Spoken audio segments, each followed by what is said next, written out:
feeling like it's out gear. क्या हम 11 अप्रैल से 14 अप्रैल पूरे अपने राज्य में टीका उत्सव मना सकते?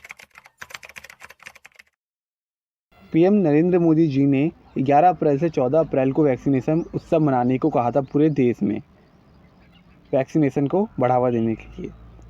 बट वैक्सीनेशन का ग्राफ मई में गिरता ही जा रहा है। 10 मई तक इंडिया की 2.7% पॉपुलेशन को डबल डोज और 10% को सिंगल डोज मिल चुका है, और वहीं ये नंबर यूएस और यूके के लिए बहुत ही ज़्यादा अलग है। कुछ एक्सपर्ट्स का कहना यह है कि एक हर्ड इम्यूनिटी की स्टेज आती है। जब ये सिचुएशन आती है तब देश की 70% जनता को वैक्सीनेट हो जाती है, और इसी में कुछ एक्सपर्ट्स का मानना है कि इंडिया की 70% पॉपुलेशन को फर्स्ट डोज देने में 1 साल से ज़्यादा का टाइम लग सकता है, और दोनों डोज देने के लिए करीब 2 साल भी लग सकते हैं। इंडिया के पास इतनी वैक्सीन की सप्लाई ही नहीं है कि वो इतने सारे लोगों को वैक्सीनेट कर सके। ये बहुत चिंता की बात है, क्योंकि इंडिया को वैक्सीन्स का हब कहा जाता है, और सरकार के न्यू ऑर्डर्स में ये बात कही गई थी कि 18+ लोगों को भी वैक्सीन लग सकती है। बट कर्नाटका ने हाल ही में अनाउंस किया है कि वैक्सीन्स बस 45+ लोगों के लिए ही वहाँ पर उपलब्ध है। और इंडिया की वैक्सीन शॉर्टेज होने के कुछ मेन कारण ये हैं। सबसे मेन रीज़न मुझे ये लगता है कि इंडिया की वैक्सीन बनाने वाली 2 कंपनियों की कैपेसिटी ही नहीं है कि वो मैन्युफैक्चरिंग कर सके इतनी सारी वैक्सीन्स को। तो इंडिया गवर्नमेंट ने अनाउंस किया कि दिसंबर में इंडिया की 30 करोड़ पॉपुलेशन को वैक्सीनेट हो जाएगी जुलाई 2021 तक।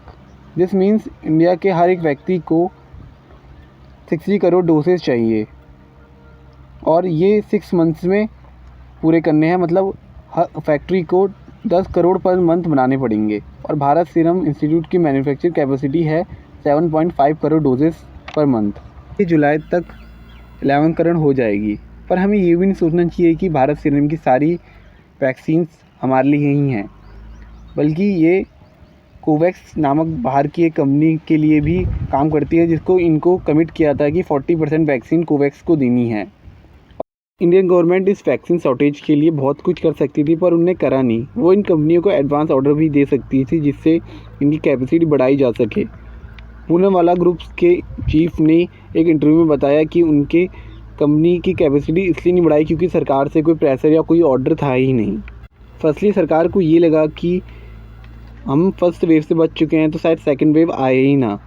पर इंडिया में अप्रैल तक जितनों को वैक्सीन नहीं लगी थी उससे ज़्यादा तो एक्सपोर्ट कर चुके हैं, और इसका मेन रीज़न ये है कि गवर्नमेंट ने कोई बड़ा ऑर्डर दिया ही नहीं था।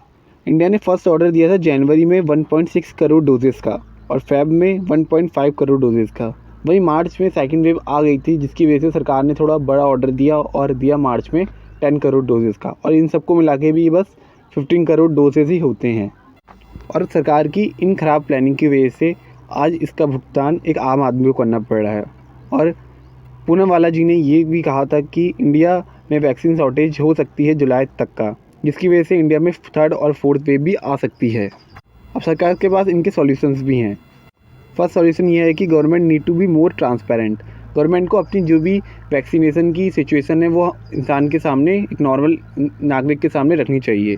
और गवर्नमेंट को ज़्यादा से ज़्यादा सीरम इंस्टीट्यूट्स को अभी से ही ऑर्डर देने चाहिए ज़्यादा से ज़्यादा, और उनकी कैपेसिटी, मैन्युफैक्चरिंग कैपेसिटी को बढ़ाना चाहिए।